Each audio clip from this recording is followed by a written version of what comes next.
ok? Então, olá pessoal, boa noite a todos.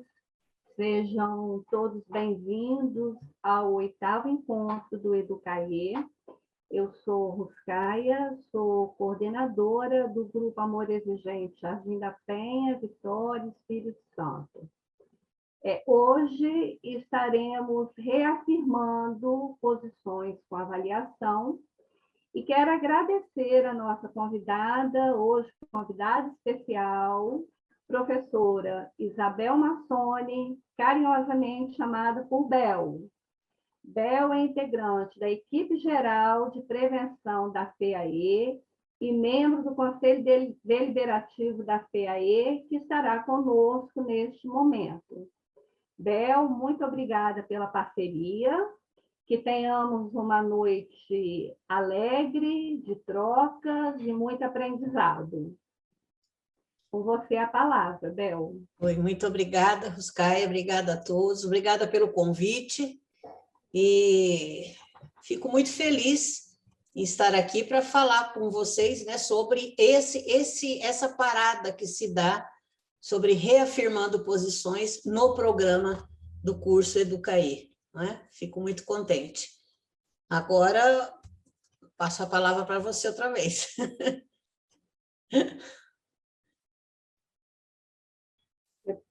Está passando a palavra para... Para você. Como vai você? Ok. E aí, vamos começar, né, com aquela rotina que a gente está fazendo aqui desde o começo, né, do nosso primeiro encontro. E aí, como vai você? Espero que cada vez melhor. E que dia é hoje? Hoje é o primeiro dia da minha nova vida. Então, tenhamos uma vida plena, uma vida de luz, uma vida de esperança, uma vida de fé, de confiança, que tudo vai dar certo. Estamos aqui para isso e todos nós almejamos essa meta e um torcendo pelo outro, ok? Bom encontro para todos nós. Agora eu devolvo para você, Bel. Tá bom. Vocês me pediram para fazer a espiritualidade, né? Também. Eu faço com o maior prazer. E, na verdade, é uma espiritualidade que eu fiz no primeiro princípio que foi gravado no FAD. Eu que gravei pelo FAD e eu gosto muito, como eu sou budista, eu gosto muito dessa frase. Eu pedi para o Tiago colocar esse slide da espiritualidade, né? A espiritualidade é uma forma de nós olharmos para dentro de nós mesmos, né? E fazermos esse contato com algo maior que nós, com algo que transcende essa materialidade desse nosso dia a dia. E eu gosto demais dessa frase que um monge budista falou isso no século XIII, olha só, ele é um monge budista de Tiren Daishonin, e ele falou para uma viúva, ele quis consolar uma viúva que havia perdido seu marido, né, e ela tinha que educar e sustentar os filhos, imagina no século XIII, né, e então ele disse essa frase, que ela tivesse força, porque o inverno não falha em se tornar primavera. Eu acho muito bonita essa frase. O inverno não falha, o verbo não falhar, em se tornar primavera. Ou seja, sempre que o inverno se transforma em primavera nas estações, né? Vejam a figura, como que está a árvore no inverno. Mas ela passa por esse inverno para se transformar, se tornar primavera. E a primavera sempre vem, né? Sempre vem. Só que essa árvore no inverno, ela tem que fazer determinadas coisas para que ela se transforme. Ela não vai morrer, ela não vai ficar parada num eterno inverno, né? Ela vai se transformar em primavera. E assim somos nós. Nós passamos muitas vezes por invernos terríveis da nossa vida. E os invernos fazem parte da nossa vida, fazem parte da gente, né? Nós temos dentro de nós os nossos invernos, mas também temos as nossas primaveras. Nos nossos invernos, nós temos as nossas angústias, as nossas aflições, as nossas incertezas, todas aquelas coisas difíceis que a gente passa e que a gente acha que nunca vão terminar, que a gente não vai superar, né? Que aquilo não vai acabar. Mas é importante que nessa hora a gente olhe para essa semente que sustentou e que se transformou nessa árvore, que passa por invernos e passa por primaveras. Que semente é essa? É uma semente que ela já vislumbrou a árvore, né? E essa árvore também sabe que vai se transformar em primavera, na primavera. Então, dentro de nós, existem tanto o inverno como a primavera. Eu pediria, assim, para vocês, agora, fecharem os olhos ou pensarem na vida de vocês, né? E perceberem a semente que existe dentro de vocês, né? Onde ela está? Onde está essa semente? Como que essa semente está para se transformar na árvore? Eu acho bonito porque as sementes têm o seu tempo de dormência para se transformar em árvore, né? Onde que está essa semente? Olhe nos corações e vejam como essa semente pode ser de esperança naquilo que eu posso fazer, da perseverança que eu tenho que ter, olhando sempre para um futuro, né? Os invernos, lógico que são necessários para a força que brota nas primaveras. Os nossos invernos são necessários. Eles nos fortalecem. Eles nos tornam mais seguros, eles nos tornam mais firmes, eles nos tornam pessoas melhores para a gente mesmo, para nós mesmos, né? Eles fazem a gente perceber as forças que a gente nem imaginava ter os nossos invernos, né? Então a gente se fortalece. E assim como a semente e como a árvore não reclamam dos invernos, nós também temos que ter resiliência, nós também temos que saber esperar, mas nós também temos que ver na semente o nosso futuro. Na árvore do nosso inverno, nós temos que ver a árvore que vai florescer na nossa primavera.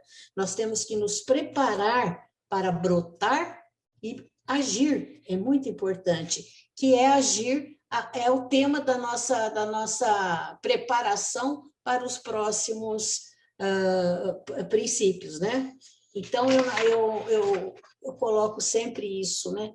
Os nossos invernos e as nossas primaveras, quando a gente se transforma em algo melhor, que passou por sofrimento, passou pelo aprendizado, nós nos conhecemos melhor, né? E a gente sabe o que pode entregar para Deus, para o poder superior, em relação com aquilo que aprendemos. Eu acho que a dona Mara que sempre fala isso, né? O que nós somos é um presente de Deus para nós, mas no que nos tornamos é um presente nosso para Deus, para a vida, para o mundo, para as outras pessoas, né? Então, como me tornar alguém melhor e mais sábia, mais compreensiva? O que é que nesse inverno que eu estou passando, eu vou me entregar como primavera para um poder superior, para algo além de mim? Essa é a minha reflexão sobre a espiritualidade para vocês. É essa a pergunta. Muito obrigada.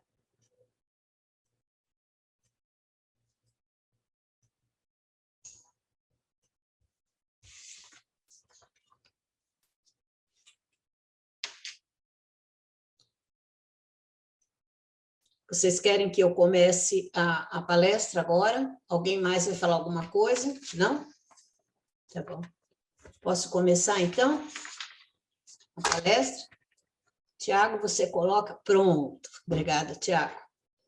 Nós estamos numa parte do curso Educaê que se chama Reafirmando Posições. É a orientação que está no livro da dona Mara, né, daquele livro da prevenção, e é uma parada mesmo muito importante, porque ela está no meio do caminho, mas é no meio de um caminho em que ele está muito bem dividido. ele está dividido nos 6 primeiros princípios em que nós refletimos sobre nós mesmas, né? Sobre nós todos. Então, ele trabalha com 2 questões importantes para essa parada, né? Ou seja, depois de refletir, passar, fazer metas, passar pelos princípios, os 6 primeiros, como eu estou para agir? O que eu tenho que melhorar para agir? Para começar a tomar atitude, para ter as rédeas da minha vida, né? Não adianta só refletir se a gente não agir. Então, reflexão e ação são as palavras essenciais que caracterizam o nosso programa. Porque nós já conhecemos a metade deles, né? Então, vamos rever agora os princípios para que a gente possa pensar. E qual é o objetivo desse reafirmando posições? É avaliar como está o nosso comportamento em relação às mudanças acontecidas a partir da reflexão sobre os princípios, preparando-nos para a ação. E é isso daí, olha, como eu estou para agir, em que melhorar, que me fortalecer.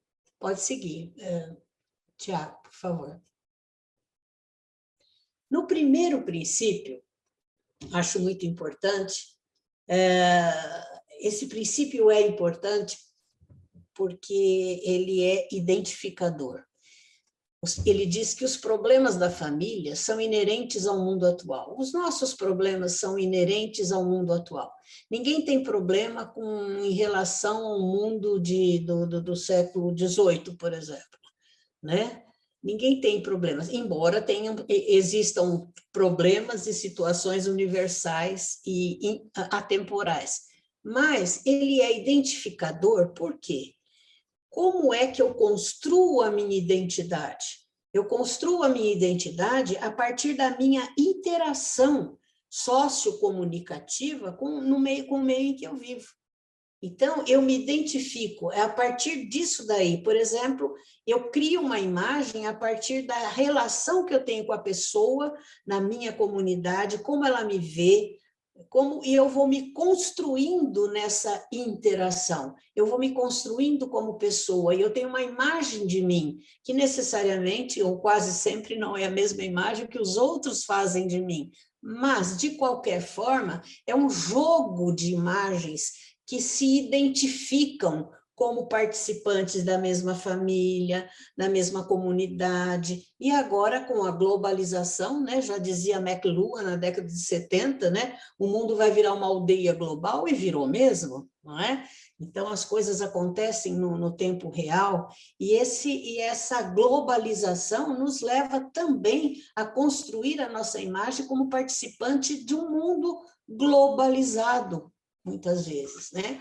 Por outro lado, eu valorizo também a minha identidade pessoal quando eu vejo a família de onde eu vim, né? Quais os costumes, quais os hábitos, quais as crenças. Então, eu tenho que valorizar essa identidade. Muitas coisas eu não quero. Eu não quero continuar para os meus filhos o que eu recebi, mas tem muita coisa que eu recebi que fazem parte de mim. O que eu sou hoje, a minha história, o chão que eu piso, o chão da minha comunidade, da minha família, a minha história, ela é construída a partir dos meus ancestrais, dos meus pais, da minha família. Então, não tem como você sair de tudo isso. Você constrói a sua identidade pessoal, familiar, comunitária, global. Ou a gente até reconstrói uma identidade da qual a gente possa se orgulhar. Porque tem muitas coisas que a gente vê no nosso programa que a gente não se orgulha muito, né? A gente começa a se transformar. Então, qual é a importância desse princípio para a nossa reflexão? Nós temos que conhecer os exemplos familiares, né? Refletindo sobre o que vale a pena transmitir aos nossos filhos ou não. Ou seja, pode seguir, Tiago, quais os exemplos que nós seguimos, quais os exemplos que nós damos, quais os valores que eu seleciono, coloco para a minha família, para mim na minha vida.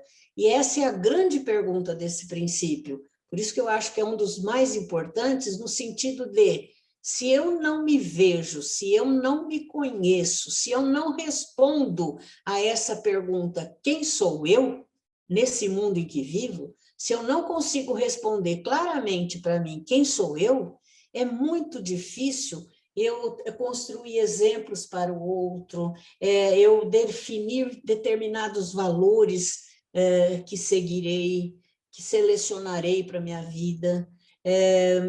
Eu tenho dificuldade se eu não souber responder quem sou eu, e que visão de mundo eu vou tomar, qual é o paradigma pelo qual eu me pauto para poder conviver como pessoa digna, como pessoa boa, como pessoa honesta, ética, né? Eu me entrego totalmente a essa competição exacerbada que existe no nosso mundo, né? Tudo tem que ser mais rápido, compre tal coisa, compre tal carro que é melhor, que é mais, ele vai mais rápido, o computador é mais rápido, tudo é mais rápido, tudo eu tenho que ser melhor, faça isso para você ganhar tempo. Olha só, ganhar tempo para quê? Não é verdade? E a gente entra muitas vezes nessa competição exacerbada do mundo todo e não percebe que a gente está entrando numa máquina que vai apertando a gente, vai sugando da gente o que há de melhor. Também no consumismo. Quem sou eu em relação ao consumismo? Eu me consumo no consumismo? Outro dia eu achei bonito isso. Eu me consumo no consumismo? Eu saio comprando tudo com o dinheiro que nem sempre tenho? Não é? Importância também desse mundo de hoje, que é a fugacidade. Tudo começa e acaba rápido. Tudo, e a gente acostuma-se a isso e fala assim, hoje em dia está tudo assim. Né? Então, a gente não tem um chão para pisar, não tem um tempo para digerir, não tem uma crença que sustente as nossas ações, porque tudo vai mudando, tudo é fugaz, é curto, é líquido, como fala o Zygmunt Bauman, né? Essa sociedade líquida, que tudo se transforma em outra coisa de uma forma muito rápida. E a gente fica sem saber, a gente fica sem história, a gente fica sem digerir os nossos sentimentos frente às coisas, a gente perde um pouco a reflexão. Não é? Nesse sentido, eu tenho que ver que família que eu estou construindo, que história que é essa minha, e que comunidade é essa, e o que eu posso fazer por ela. Nesse princípio, a gente vai refletir sobre isso. Quem sou eu no mundo em que vivo? Tanto local como global. E a grande pergunta é, o que mudar ou o que melhorar? É importante. Mas mudar, você vai mudar? Não consegue. A gente consegue, localmente, a gente consegue fazer muitas coisas, consegue mudar muitas coisas, sim. E o que oferecer aos meus filhos? Que exemplo que eu vou dar? Que tipo de estrutura que eu vou seguir, que eu vou eleger, na qual vamos viver a minha família, os meus filhos, os meus pais, os mais chegados, até os meus amigos. O que oferecer para os filhos, para os alunos, para as pessoas, não é?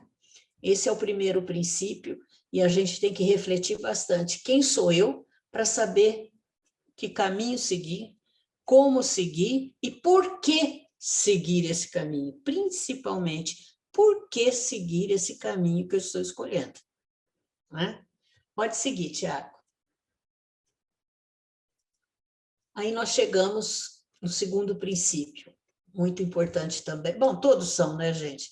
Os pais também são gente, professor também é gente, já viram isso, as pessoas são gente, né? Nós somos gente, nós somos humanos, né? Então, essa humanidade implícita nesse princípio é de uma delicadeza muito boa, ela nos acolhe, porque ela resgata, esse princípio faz o resgate da nossa condição humana. O que é essa nossa condição humana? É aquele momento de alívio, de parada, de suspiro, de respiração tranquila, sabendo que nós podemos errar, sabendo que nós podemos perder o controle e mesmo assim a gente pode continuar, a gente pode fazer o certo. Mas tem horas que a gente não faz o certo, tem hora que a gente erra, tem hora que a gente é humano. Olha só que engraçado, né? Tem hora que a gente é humano. O humano não é um ser perfeito. Nós não somos e não fazemos tudo como nós gostaríamos de fazer. Claro que a gente gostaria de fazer tudo muito perfeito, muito bom, muito certo, muito correto. Mas o ser humano não é perfeito.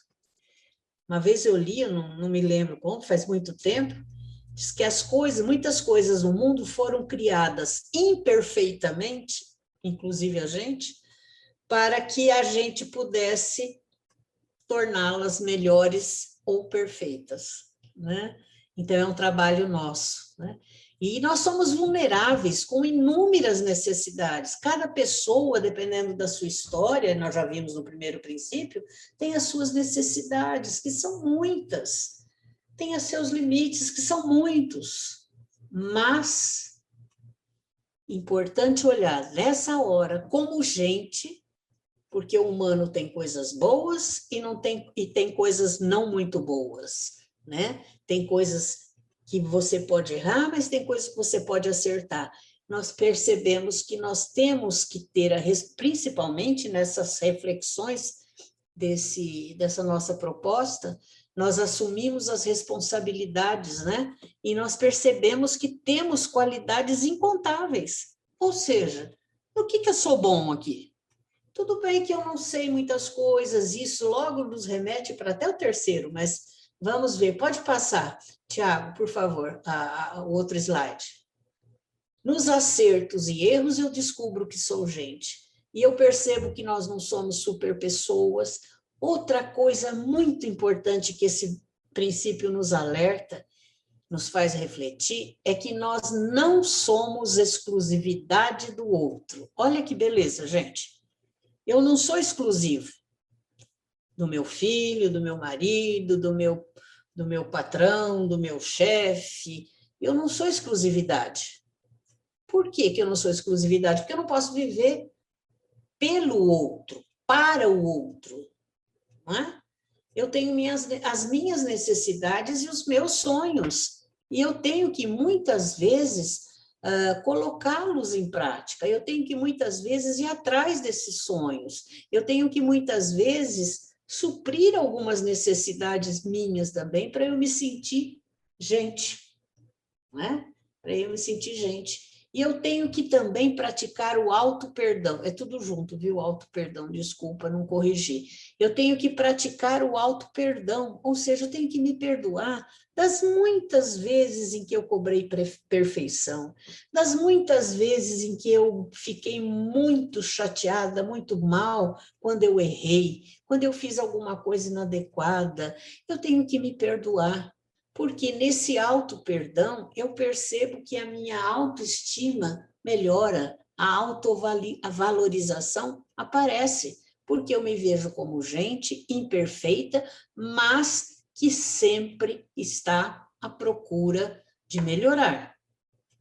Por isso que eu tenho que ter consciência dos meus limites. Então, eu tenho pontos fracos, mas eu tenho pontos fortes também. E a grande pergunta nesse segundo princípio é que a gente pode se fazer, e eu aconselho até colocar como tarefa, não é nem meta, é tarefa semanal agora, vocês responderem quais são meus pontos fortes e meus pontos fracos. Dividir a folha no meio, assim, de um caderno, e colocar pontos fortes e pontos fracos. Pensar nos pontos fortes, como eu lido com eles também, porque aí entra, se são tão fortes e eu me sinto tão segura, eu posso correr também o risco de vaidade, de prepotência, mas o que eu tenho que me ver para que depois dessa folha, quais são os meus pontos fortes e meus pontos fracos, eu possa fazer algo a respeito de cada ponto, de cada coisa, né? Às vezes tem ponto fraco que você tem que aceitar, daqui a pouco nós vamos ver, tem que aceitar. Não quer dizer que você tem que se conformar, mas você tem que ter consciência disso. Você tem que ter consciência. eu já fiz essa tarefa de dividir, gente, numa folha os meus pontos fortes e fracos. Para mim, resultou num trabalho para comigo mesma muito importante, muito interessante. Eu saí com conhecimento de mim muito maior do que eu imaginava que eu fosse, sabe? Assim, das minhas características. Então, essa pergunta aqui eu deixo para vocês, desse segundo princípio, que nós estamos vendo pela segunda vez, né? É uma reflexão acerca do que nós já vimos, tá bom? Pode passar para o terceiro, então, Tiago? Gente, eu estou indo muito depressa ou está indo bem Alguém pode dar um retorno para mim? Tá bom, tá ótimo. É? Vai tranquilo. Tá bom, então. Tá, são 8 horas, né? Eu posso falar até um pouco mais. O terceiro princípio, eu gosto muito da finalidade dele, da característica dele, é ser protetor. Ai, é tão gostoso a gente fazer as coisas, tudo, mas é tão bom quando a gente sente que algo nos protege, que mesmo a gente se protege da gente mesmo, né? Eu acho muito bonito falar isso, eu sempre falo, eu me protejo de mim mesma, muitas vezes. E aquela lista dos meus pontos fortes e fracos me ajudam muito a me proteger de mim mesma, sabe? Por quê? Eu percebo que eu tenho que respeitar o meu limite, né? Para eu me tornar uma pessoa coerente. Lógico, se eu respeito os meus limites, porque os meus recursos são limitados, se eu respeito todos os meus limites dos recursos que eu tenho, tanto físicos, mentais, espirituais, emocionais, financeiros, etc. Se eu respeito esses limites, que eu sei quem eu sou uma pessoa coerente. Incoerente é aquela pessoa que não sabe qual é o limite e ela vai atravessando tudo, fazendo tudo, achando que pode fazer tudo, pensar tudo, levar tudo nas suas costas. E, na verdade, ela fica uma pessoa incoerente, porque ela não vai conseguir fazer tudo. Ou se ela achar que está fazendo, ela está fazendo muito mal. Tanto nas ações como para ela mesma, né? Então, se eu respeito o meu limite e que me torna coerente, isso possibilita distinguir coisas que nós podemos ou não modificar, que eu posso ou não modificar. Olha a oração da serenidade aí, gente. Olha o terceiro princípio, com base que chega na oração da serenidade. O nosso programa é maravilhoso, porque está tudo muito amarrado. Nesse reafirmando posições, a gente está vendo aqui agora que se eu respeito os limites, eu posso distinguir coisas que posso ou não modificar. Tem coisa que não dá para modificar, já acabou, já foi, né? Eu aceito, mas tem outras que eu posso. E eu tenho que ter a sabedoria dada pelas reflexões do programa, eu tenho que ter a sabedoria de perceber o que eu posso ou não modificar. Respeitar os meus limites também torna a grande possibilidade de respeitar o outro. Se eu sei que eu tenho limites, se eu sei que eu sou imperfeita, se eu sei que eu não posso tudo, que tenho dificuldades, eu sabendo, me conhecendo nessa situação, eu vou ser mais respeitosa em relação às dificuldades do outro. E também eu vou respeitar todas as potencialidades que ele pode ser, o lado bom e o lado não bom dele, o lado difícil, o lado de limites, né? É muito importante. Olha a compreensão aí, baseando esse respeito. Se eu compreendo que eu tenho limites, eu respeito o outro porque eu compreendo que ele também tem. Isso é uma coisa maravilhosa. Eu também aprendo a dizer não e priorizar o que é possível. Muitas vezes a gente, sem saber que a gente tem limites ou que a gente ultrapassa os nossos limites, nós não dizemos não. E a gente se deixa explorar, se entrega a situações, se entrega a ser exclusividade do outro. Então, eu aprendi a dizer não quando eu percebi que eu não podia dizer sim a tudo. Eu posso dizer sim ao que é possível. E eu digo sim ao que é possível quando eu me conheço como com condições de fazer aquilo que foi proposto. Aí eu digo sim, né? E também reconhecer que os nossos recursos são limitados é importante porque você se sente humilde para pedir ajuda. Quem acha que pode tudo, que não considera limites, que se acha perfeito, etc. e tal, ele não pede ajuda, ele não é humilde. Olha esse princípio, onde vai nos tocar no sentimento da humildade, porque eu tenho que pedir ajuda, não consigo, tá? Você pode me ajudar? Você pode me ajudar, Inês, a fazer tal coisa? Eu tenho que ter humildade de dizer que eu não sei, que eu não posso, que eu não consigo. E também respeitar, né, os recursos que são limitados, leva-nos a aceitar que nós temos limites, mas isso também nos leva a superar, quando a gente tem consciência do limite, e consciência de quem nós somos. Vendo esses limites, percebendo esses limites, nós temos muitas vezes criatividades e caminhos para superá-los. Nesse sentido, o grupo de apoio ajuda muito, nos mostra vários caminhos das outras pessoas nas partilhas. Então, aceitar nossos limites e superá-los é importante para esse terceiro princípio. Então, é importante que eu gosto muito de dizer, essa pergunta fica, né? Pode seguir, Tiago, por favor.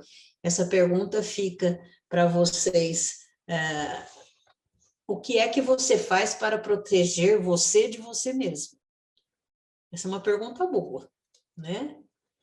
E eu não posso ultrapassar meus limites se eu quero impor, se eu quero colocar limites para minha família, para os meus filhos, porque se eu não ultrapasso os meus limites, como eu já disse, as minhas ações são coerentes. E eu acho importante esses dois blocos aí de palavras, limite versus superação e conformismo e aceitação. Limite versus superação, falei agora há pouco, né? Se eu tenho consciência do limite, eu posso sim colocar formas de superá-lo, ou de contorná-lo, ou de lidar com ele, né? Uma delas é pedir ajuda, como eu falei. Mas esse de baixo aqui eu gosto muito de falar. O conformismo, o conformar-se, é diferente de aceitar o limite. Conformar-se com o limite é diferente de aceitar o limite. Por quê? Conformar-se é resignar-se com aquela situação, é ficar imobilizada, sem fazer nada com essa situação. E isso é claro que é um perigo. Por que é um perigo? Porque primeiro a gente se conforma, a gente não faz nada, a gente fica imobilizada e a gente fica a pessoa mais chata do mundo. Eu sempre costumo dizer isso. Por quê? Porque a gente vive reclamando da nossa situação. É assim, eu não tenho, esse é meu karma, sabe? Eu não tenho o que fazer, é a vida que me empurrou para esse jeito, eu não sei. Ora, e eu me conformo. E aí a gente fica aquela pessoa falando sempre a mesma coisa, batendo sempre na mesma tecla. Outra coisa diferente do conformismo é a aceitação, né? Eu aceito que eu não sei fazer as coisas, eu aceito que eu tenho limites, mas eu me torno humilde e forte no trato com a frustração daquilo que eu não consigo fazer. E isso, gente, os nossos filhos veem, os nossos filhos têm antenas, né? Eles veem a nossa reação, como é que nós lidamos com as coisas que são nossos limites, né? Mas quando eu aceito que eu tenho limites, isso me possibilita ver novos caminhos. E isso é exemplo para os meus filhos. Isso é exemplo. Exemplo de de resiliência, de perseverança. Eu aceito, mas eu tenho que fazer alguma coisa. Portanto, o conformismo, ele aprisiona. Eu gosto muito dessa palavra, ele aprisiona. Mas a aceitação, ela liberta. Te liberta para criar, olha a criatividade, para criar qualquer coisa, para contornar, para fazer outras coisas, para ir por novos caminhos. E aceitação, aceitar uma situação difícil é uma coisa, lutar para que a gente possa transpor essa situação ou criar novos caminhos para que a gente possa lidar com ela, isso é forma de lidar com frustração, isso é ser resiliente, isso nós estamos ensinando para os nossos filhos.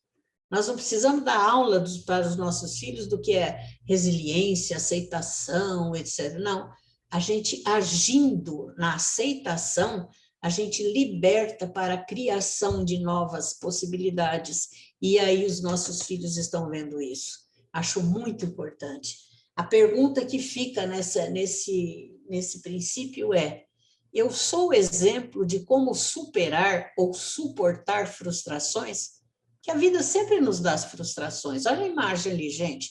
Tem um monte de coisa ali que está cerceando. Como que eu saio dessa imagem aí? O que eu tenho que criar? Quanto tempo eu tenho que ficar aqui até vir alguém me ajudar a tirar um desses cones? Ou seja, quanto de resiliência eu tenho que ter para digerir essa situação e tentar resolver, tentar sair dela? Eu sou exemplo para meus filhos disso? Ou eu fico sempre desesperado, reclamando só? Tá? Essa é uma pergunta. Pode passar, Tiago, por favor, bem. Quarto princípio. Pais e filhos não são iguais. É um princípio valorizador. Por que ele é um princípio valorizador? Porque se você... Ele fala dos papéis. Esse princípio vai falar dos nossos papéis. Vai falar da gente, vai falar da Bel pessoa, vai falar do papel da Bel como mãe, como filha, como professora, como gerente, ou seja, que papel que eu exerço na sociedade.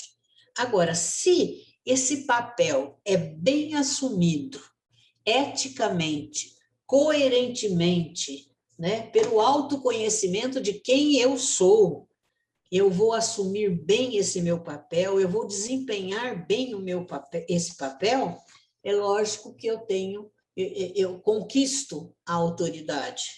Eles me dão autoridade para eu ser quem eu sou ali naquele papel, porque eu estou desempenhando bem esse papel. E, portanto, eles me valorizam. Então, a valorização vem como consequência da conquista da autoridade que você tem, que você conquista, né? Que aparece quando você exerce bem o seu papel. Então, essa é a hora da gente pensar como eu estou sendo como mãe, como eu estou sendo como líder da minha família, né?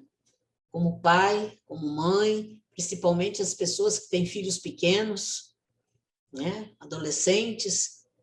Que papel que eu estou sendo? Eu estou sendo muito amiguinho? Ou eu estou sendo pai? Eu estou sendo mãe? Eu estou sendo um gerente que é um líder? Ou é só um gerente? Que papel é esse que me leva, que me traz a essa autoridade? Porque a autoridade é conquistada, essa autoridade vem dos outros para você. É eles que lhe dão autoridade pela sua forma de agir, e por isso eles te valorizam. E é isso que vai marcar você. É isso que vai ser a sua marca, que vai ser exemplo para os outros, para os filhos, para os funcionários, para os alunos. E é isso que vai dar hierarquia. Olha o desenho. Essa hierarquia que você conquistou com autoridade e valorização vai garantir a ordem e a harmonia. Não é que você vai mandar neles, não é nesse sentido. Você tem autoridade de fala, de discutir as coisas, de propor novas coisas, todos participam, mas é você que faz o teu papel ali, naquela hora. E que papel é esse? Em qualquer papel, eu tenho que ter respeito às diferenças, mesmo em família. Você é o pai, não fala assim, eu sou o pai, sou eu que mando aqui. Não, vamos lá, cada um é diferente. Hoje eu estava conversando com a Mara Madureira, né? E ela disse assim, 5 anéis para os 5 anéis diferentes para os 5 dedos diferentes. Eu achei tão bonitinho isso, porque em cada dedo você põe um tipo de anel, né? Uma grossura de anel, em cada filho, para cada filho que é diferente do outro, você tem um determinado comportamento, uma determinada forma de agir, né? Então, eu tenho que ter respeito às diferenças. Isso, o papel bem desempenhado, coloca como qualificação desse papel, respeito às diferenças, respeito nas relações sociais, e isso daí promove a interdependência dos papéis. Eu, Bel, sendo considerada como autoridade na minha família, eu posso falar com o meu filho que me deu essa autoridade, mas também eu percebo no meu papel de mãe que o papel do filho é importante para eu também ser mãe. Isso é interdependência de papéis.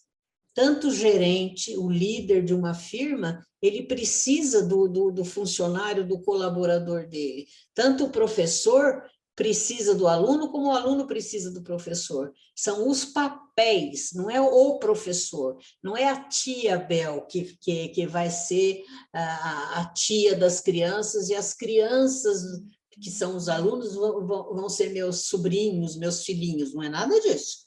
Isso daí é confusão de papéis. A interdependência de papéis é o aluno sabe da importância do professor e o professor sabe da importância do aluno para o papel dele. Mas é claro, isso é interdependência de papel. O pai tem que saber a importância do filho e o filho tem que saber a importância do pai no exercício do seu papel. Pode seguir, Tiago. Ah lá, acabei de falar. É preciso ser pai para que o filho se sinta filho. É preciso exercer o papel de professor para que o aluno seja aluno, não é? E o aluno também precisa exercer o papel de aluno para que o professor possa ser professor. Quantas vezes a gente fica abismado, o que acontece às vezes nas escolas, e que o aluno não está sendo papel de aluno, e o professor acaba também diluindo o papel dele, que ele não sabe mais o que fazer, porque os alunos não são alunos e ele não consegue ter um outro tipo de papel a não ser o de professor. E é para que ele estudou para ser professor, mas ele chega lá e não consegue exercer esse papel. Olha como as coisas ficam nessa interdependência de papéis, como as coisas ficam difíceis quando uma parte desses papéis aí, dessa relação, não dá conta do recado básico que deveria ser dado. Não é? Mesmo com filho. Então, nós temos que identificar bem os papéis sociais. E dentro desses papéis sociais, nós temos também que identificar quais são os meus direitos e quais são os meus deveres como professor, como mãe, como pai, como filho, etc. Né? Porque é aí que sai a hierarquia e a valorização pessoal. Então, a grande pergunta é: o que melhorar no meu papel de pai e de mãe? O que eu tenho que melhorar? Essa é a hora de perguntar. Segue, Tiago, por favor, bem. O quinto princípio. Esse é um princípio difícil, né? A culpa torna as pessoas indefesas e sem ação. Ele é um princípio libertador, porque quando você se liberta das culpas, você assume a responsabilidade. Nós não somos culpados de nada. Esse princípio, quando eu passei por ele pela primeira vez, ele me deu um alívio muito grande, porque eu percebi que eu tinha feito o que eu melhor podia, na época, com as armas que eu tinha, com o conhecimento que eu tinha, com o sentimento que eu tinha, eu fiz o melhor de mim. Eu errei. Sou humana, tá vendo, gente? Então, Olha só, a culpa, quando você tira a culpa dos teus ombros, você se liberta, além da culpa, você se liberta de medos e raivas, né? E permite, essa libertação te permite assumir a responsabilidade. Tá bom, daqui para frente eu vou fazer o quê? Ah, não pode mexer mais, já aconteceu, não sei o quê. Tá, mas e daqui para frente? O que que eu posso ver? Qual é a responsabilidade minha nessa situação, na minha família? Que consciência que eu tenho desses sentimentos de realidade? Eles são distorcidos? Eu acho que está todo mundo me perseguindo, eu acho que está todo mundo me culpando, eu acho que está todo mundo me criticando, e de repente isso não é a realidade é aquilo que você faz no teu autoconhecimento com as rédeas da sua vida. Essa que é a realidade que você tem, não é? E também não entrar no jogo da culpa, ficar acusando. Ou eu me acuso, mas também eu acuso o outro, né? E sempre tem um outro que fica o culpado, lá, que fica coitadinho, a culpa é toda sua, e a gente fala para o marido, ou o marido fala para a esposa, a culpa é sua pelo filho que está dando problemas, né? A culpa é sua. Não, a culpa é da sogra, a culpa e você sempre vai jogando essa culpa, e tem sempre alguém que chega e fala, não é bem assim. No amor exigente, como não tem culpa, não tem mais jogo da culpa. Olha quanta coisa que você elimina na sua interação tóxica da sua família quando você percebe que você não tem culpa de nada do que está acontecendo, né? Você tem responsabilidades. Então, se não tem culpa, não tem mais jogo de culpa. Você não precisa se culpar e nem culpar os outros, porque nós somos responsáveis para fazer as nossas próprias escolhas, né? Nós somos responsáveis para a gente seguir o nosso caminho de um modo diverso.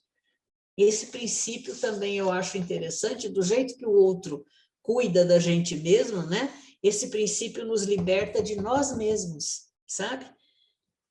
Quantas pessoas que chegam no grupo e se libertam, não é? Se libertam e seguem leves, mais autênticas, mais transparentes, seguem melhores na sua vida, porque elas vão fazer novas escolhas mais livres e mais seguras, né? Vamos repensar, pode passar, Tiago, vamos repensar esse princípio, né? Sobre, nesse sentido assim, você já passou por esse princípio, mas nessa retomada que nós estamos fazendo, vamos repensar outra vez. Fazer a pergunta, você já abandonou suas culpas? Já? Todas? Ou o que posso fazer para abandonar culpas e assumir responsabilidade? Porque a responsabilidade é a força que resgata a nossa autoestima.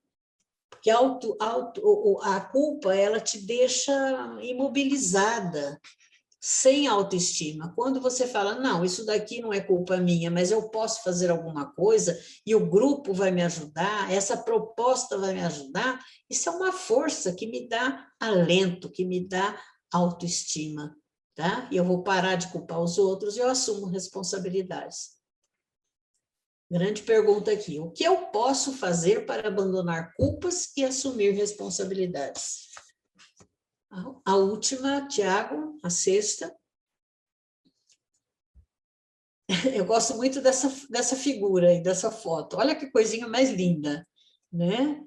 O comportamento dos pais afeta os filhos, dos filhos afeta os pais. Ou seja, nós nos influenciamos na sociedade. Nessa interação social, nós recebemos influências e influenciamos. Nós recebemos o mundo da forma como ele está instituído, a nossa comunidade, a nossa cultura, já vimos lá no primeiro princípio, mas, da mesma forma que nós recebemos e elegemos determinadas coisas que existem na nossa sociedade, formas de agir e pensar, eu também influencio essa sociedade com as minhas formas de agir e pensar. Isso é o que eles chamam de praxis social, tá?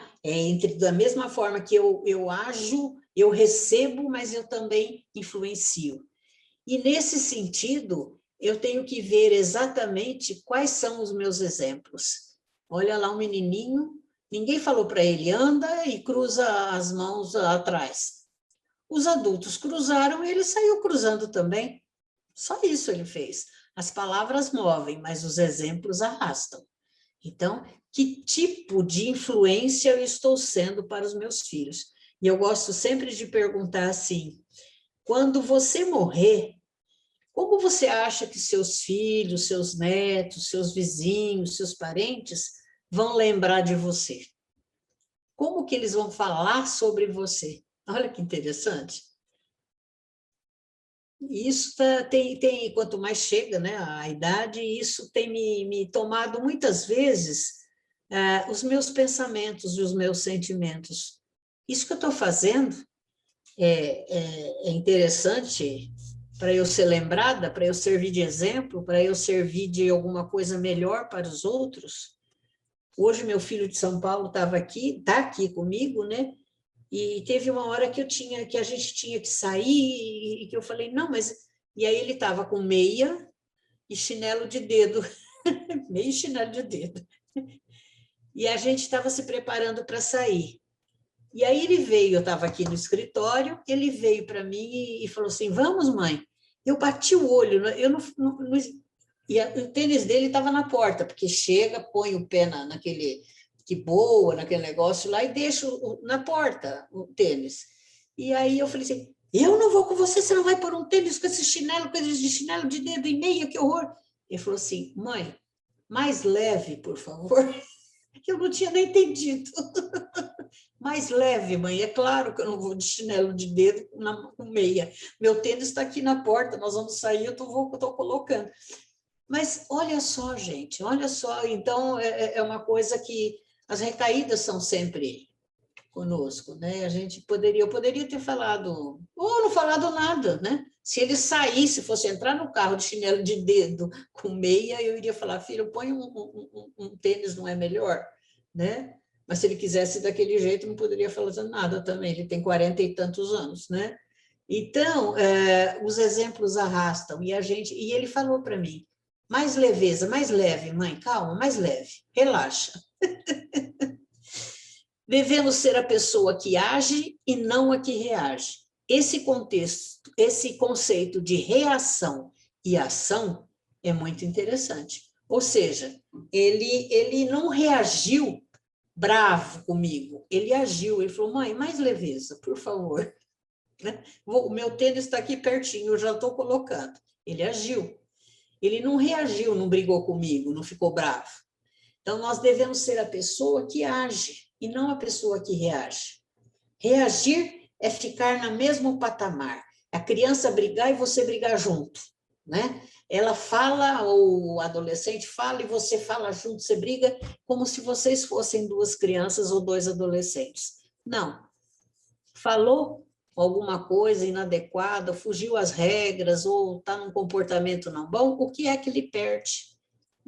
E são regras combinadas, o que é que ele perde, quais as consequências. Então, as relações de causa e consequência, nesse sexto princípio, são muito interessantes para a gente perceber, né? Para a gente perceber. E nós devemos ser flexíveis, lógico, e viver com sobriedade. Por que ser flexíveis? Porque as coisas mudam. Então, não é porque eu era de tal forma quando meu filho tinha 10 anos que eu vou ser da mesma forma hoje. Só que hoje eu fiz isso. Você não vai sair de meia e chinelo. Tá vendo? Mas as coisas mudam. E eu tive que ser humilde e falar assim, não, você está certo, eu vou ser mais leve mesmo, tem que ser mais leve. Então, nós devemos ser flexíveis para nos adaptarmos às várias idades dos nossos filhos, às várias condições dos nossos filhos, dos nossos entes, ou das pessoas que interagem conosco. O mundo muda rapidamente, né? Nós temos só que viver com sobriedade. Sobriedade é ter o peso do sim, o peso do não, ter justiça no fazer, no agir, no pensar, né?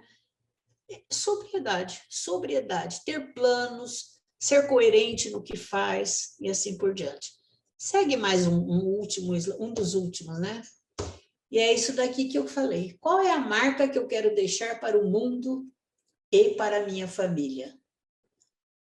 Depois que eu morrer, o que é? Como será que eles vão falar de mim? Que valor que eles vão me dar? que exemplo que eles vão citar?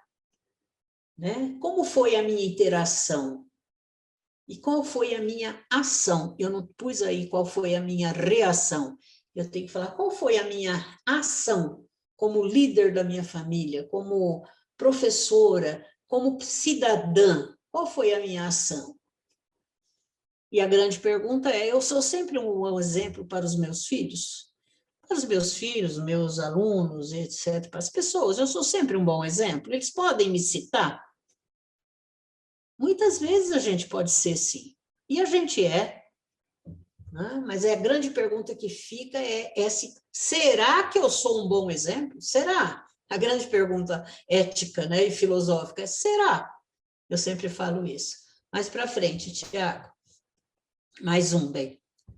Então, uma coisa que é a hora da gente ver, para a gente começar a tomar atitude, para a gente começar a agir no 7º princípio, é ver os 5 R's, que a dona Mara sempre, ela pôs já no livro da prevenção, ela sempre fala sobre ele, ou seja, depois de vermos os 6 princípios e refletirmos sobre ele, é hora de reconstruir estruturas, ou seja, o que eu tenho que mudar mesmo na minha família, né?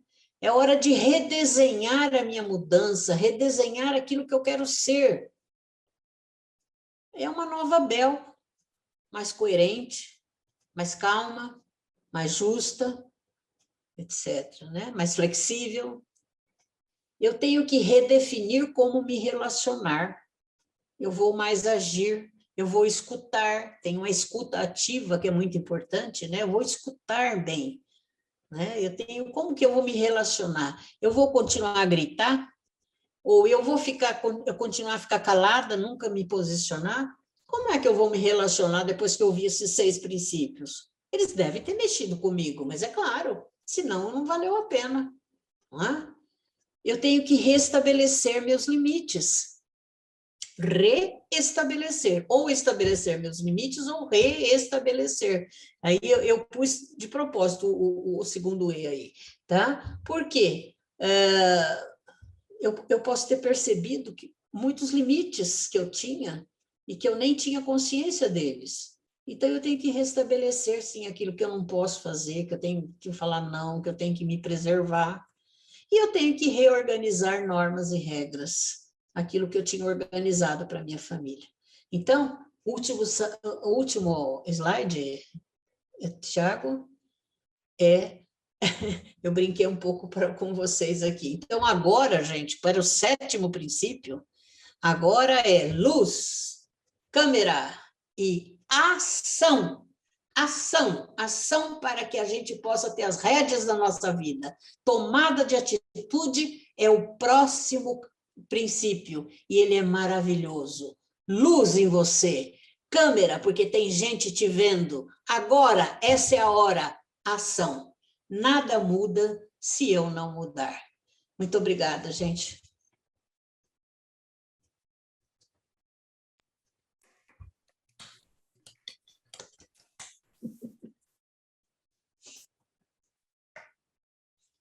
Obrigada.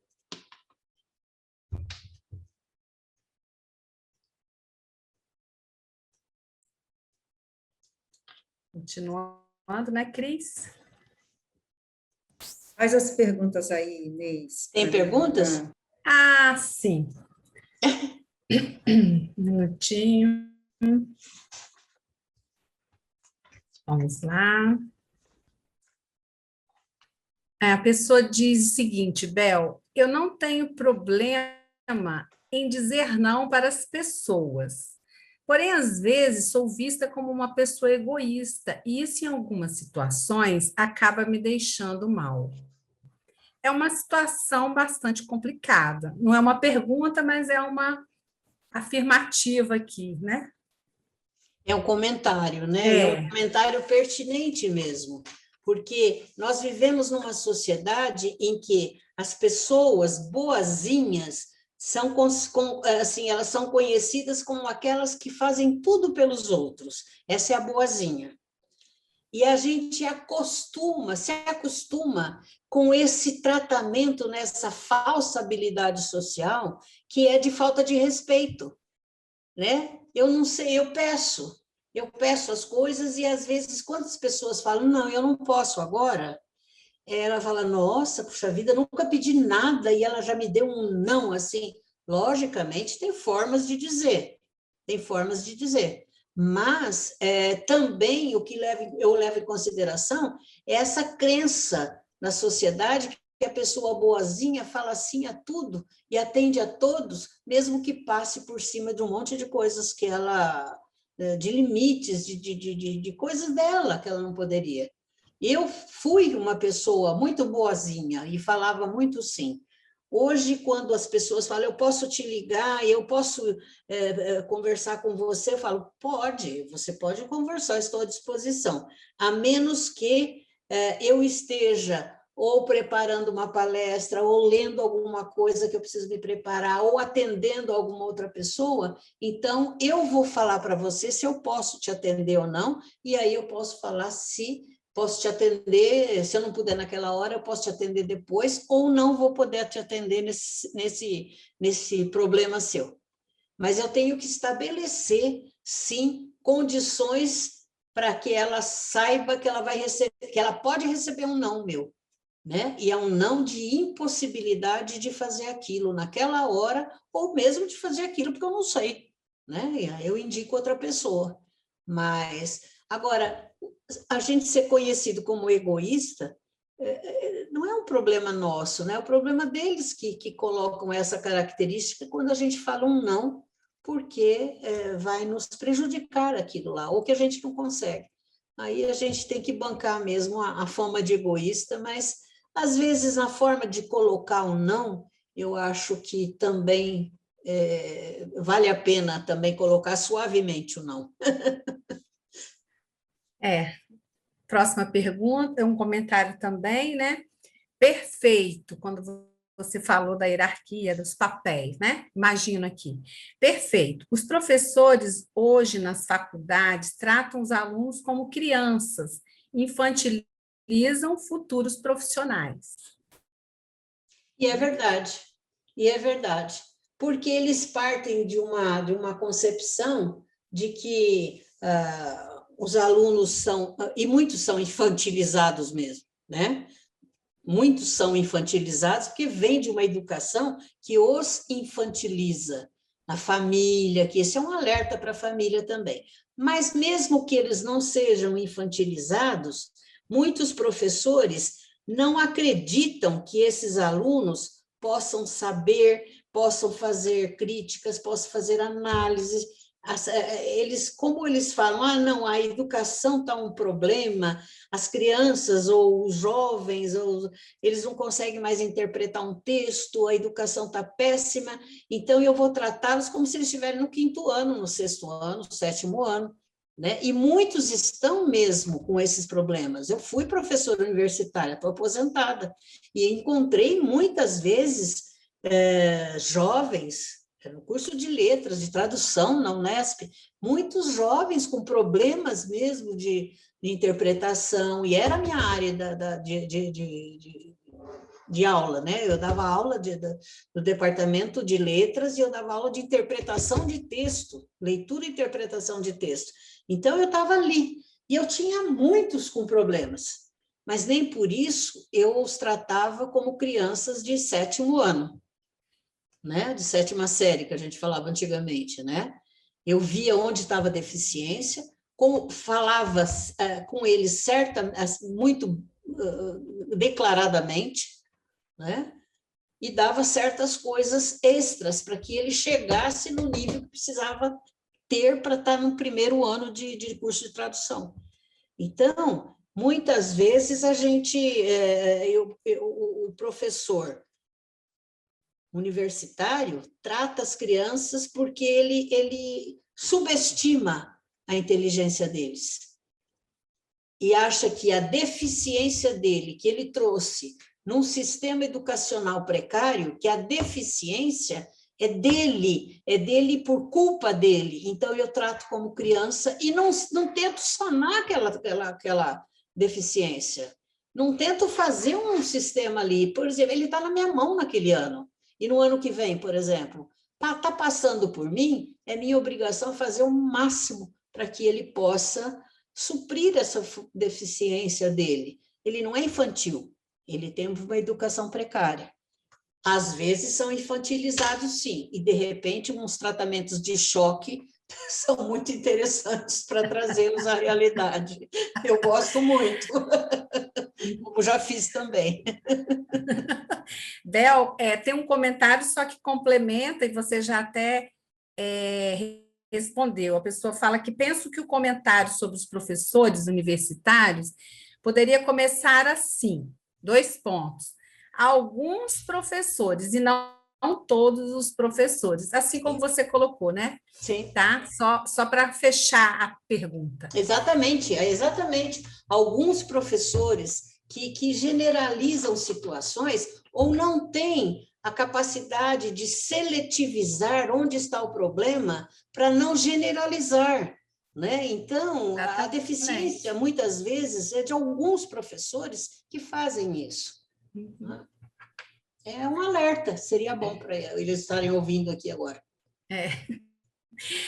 Outra pergunta: o que fazer com um filho adulto jovem que não estuda, não trabalha, vive com os pais, só exige, não respeita as regras da casa?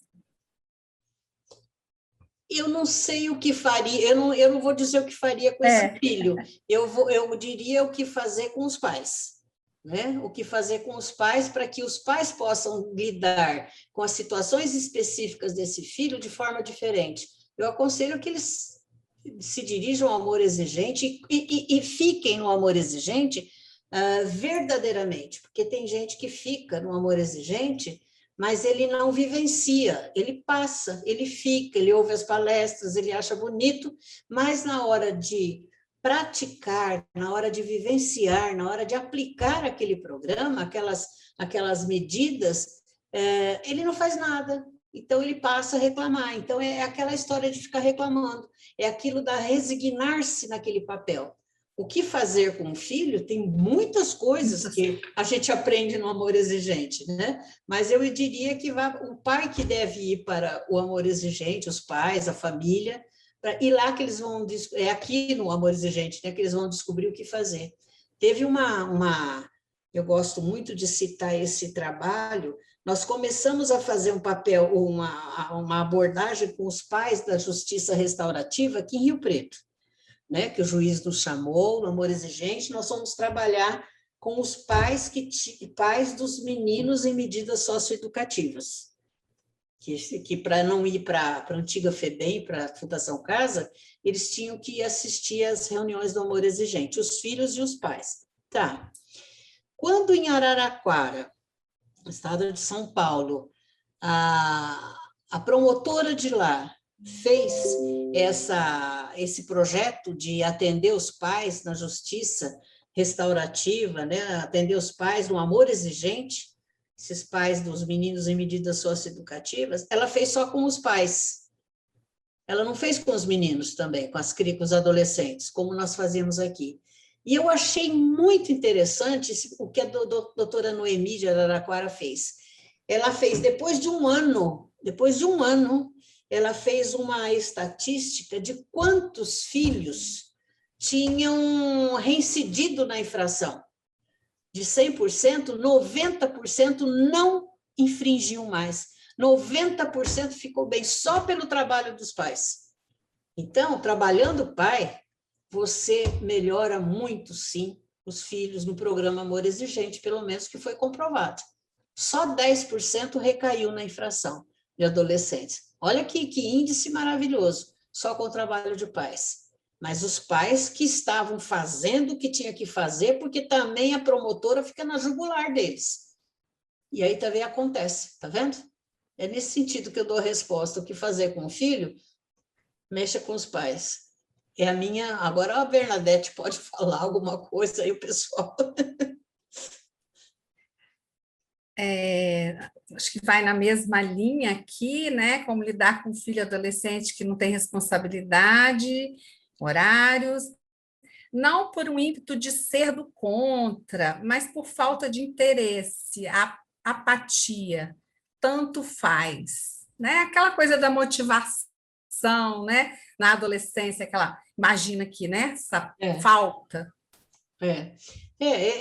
o adolescente é uma época, para os pais, a gente chama que é uma época difícil, mas se a gente se lembrar da gente quando adolescente, nós também queríamos fazer um monte de coisinha diferente, né? Que a gente estava querendo mandar no mundo, né? E eles também querem. Mas é lógico que tem algumas regras, tem algumas sanções, tem os limites da casa. Se o pai souber exigir, né? E nesses combinados aí da estrutura da casa, entram sempre as causas e as consequências. O que você quer e qual a consequência. O que você tem que fazer aqui num sistema colaborativo da família e qual a consequência se você não cumprir, que você, né? O que vai acontecer? Então, muitas vezes, o que vai acontecer não acontece, entendeu? Fica pelo não dito. Então, é fácil não se interessar, não se motivar. Não se motiva por quê? Deve ser também muito chato o adolescente escutar. Eu estou dizendo assim, uma situação, mas o adolescente escutar sempre a falar as mesmas coisas, né? Então, não é com falação. Nosso programa não é falação, nosso programa é ação. Na história da mãe que falava para o filho, olha, enquanto você não puser as roupas suas, as suas cuecas na máquina de lavar, eu não vou lavar. Mas ele deixava no chão e a mãe sempre ia lá, pegava e punha. Então, não tem consequência. Ela só falava, falava, falava. Quando ela chegou no amor exigente, pediram para ela cumprir o que ela falava. Foi o mínimo. O grupo pediu, cumpre então, não pega. Aí ela passou a não pegar. E um monte de cuecas do menino foi aumentando no chão.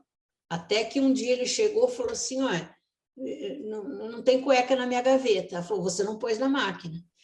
Para desaforar a mãe, ele passou a usar as cuecas do avesso. Aí passou a usar todas as cuecas do chão do avesso. Aí, quando não dava mais, usou, depois de ter usado todas, ele chegou para ela e falou assim, mãe, como que faz para lavar, então? Onde que é? O que eu ponho? Como faz? Ela falou, agora você que vai lavar as tuas cuecas. Vem aqui que eu te ensino. E aí ele passou a lavar as cuecas. Ela teve paciência, ela teve resiliência de aguentar, inclusive o cheiro devia ser horrível daquelas cuecas, mas ela deu uma lição. E ele aprendeu, ele passou a lavar as cuecas, ele passou a colaborar. Então, esse é o papel do líder, do pai, da mãe. Agora, se ficar só falando, nem eu aguento, nem você, nem ninguém. E aquela máxima, né? Nada muda se eu não mudar. Começa por mim, né? Exatamente, exatamente. Aqui um quebra-gelo, né? A pessoa riu aqui, dizendo que em Floripa eles consideram normal o chinelo de dedo e meia. Que bonitinho. Vou falar para o meu filho hoje, viu, Floripa? Ele vai mudar para Floripa. Muitos elogios aqui, tá, Bel? Obrigada, Muita gratidão. Outra pessoa fala, ser boazinha ou não ser? Uma questão de limite. Exatamente, exatamente aquilo que eu falei. É uma questão de limite mesmo, né? O boazinha precisa ver o que é esse boazinha na sociedade, na crença popular, ou até na forma de eu achar que eu sou boazinha. Eu posso achar que eu sou uma pessoa boa, mas isso não me impede de dizer não, de me recolher para aquilo que eu quero. Hoje não dá para fazer isso, hoje eu quero descansar, hoje eu preciso, né? Então, e eu não deixo de ser boazinha. De ser boa, eu prefiro dizer de ser uma pessoa boa e não boazinha, porque o boazinha já vem com alguma coisa assim de coitadinha, ela não tem boca para nada, sabe aquela pessoa que fala isso? O boazinha não é que não tem boca para nada, tem sim, é uma pessoa boa. Também elogios sobre a reflexão, sobre a coerência, partir do conhecimento dos pontos fortes e fracos. Parabéns. Isso é um papel. Isso, eu sugiro que todo mundo faça, viu, Inês? Eu acho que todo mundo faça. É uma coisa que parece tonta, mas na hora que você vê a folha partida no meio, com aquele ponto fraco e forte, às vezes você fala assim: nossa, eu não tenho, eu só tenho ponto fraco, e enche a folha de ponto fraco. E ponto forte aparece uns 2 ou 3. Vai pensar sobre isso. Por quê? Você não viu ainda? Pense sobre isso. Pergunte para as pessoas, veja como as pessoas te veem, porque às vezes é você que se vê que não tem ponto forte. Essa folha, para mim, foi um divisor de águas, viu? Outra questão. Esses pais estão precisando de aulas de exigência para contrabalançar o amor incondicional de sempre. Comentário, né? É verdade. Eu escrevi um artigo para a revista do AE, mas não era da revista AE, né? Foi em dezembro, sobre o amor, de 2019, se não me engano. E o título é esse: O amor incondicional que não aceita tudo, o paradoxo que funciona. Ou seja, por ser incondicional, a gente acha que aceita tudo.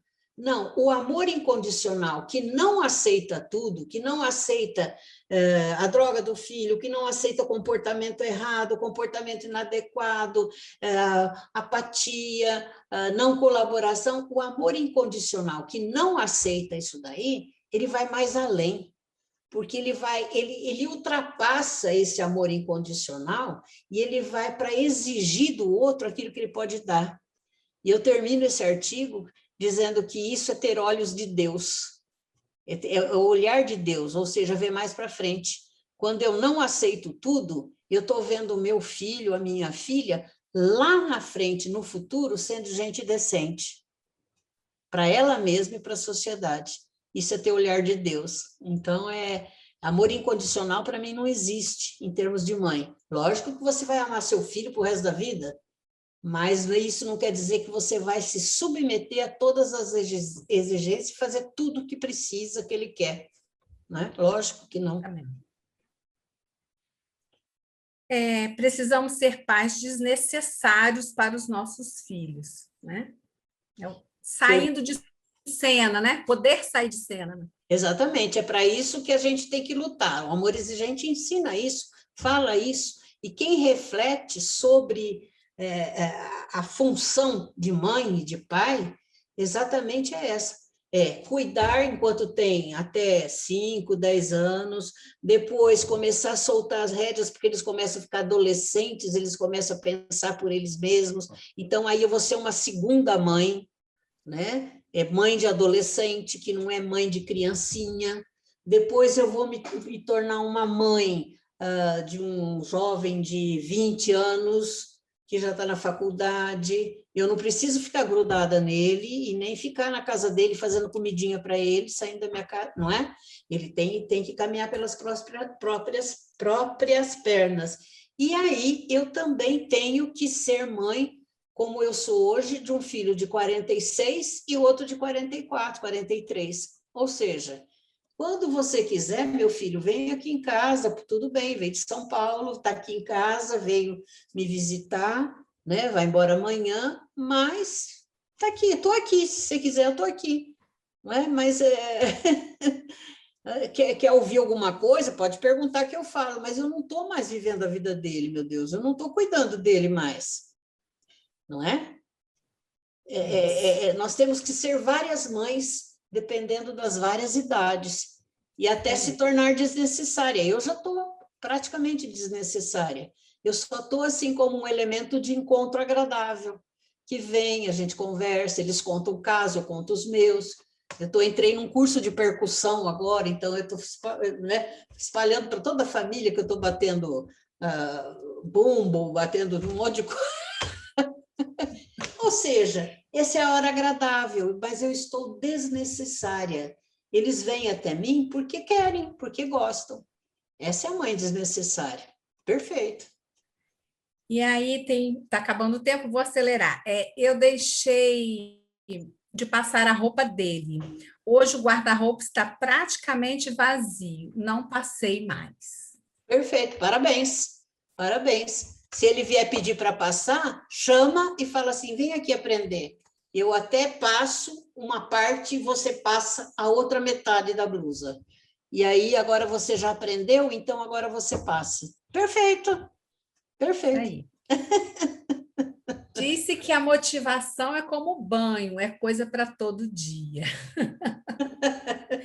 Não sei se seria para todo dia, mas para alguns dias, sim, né? Porque todo dia ser motivada por uma coisa nova, isso daí precisa, sei lá, não acho que seja muito, é viciante, né?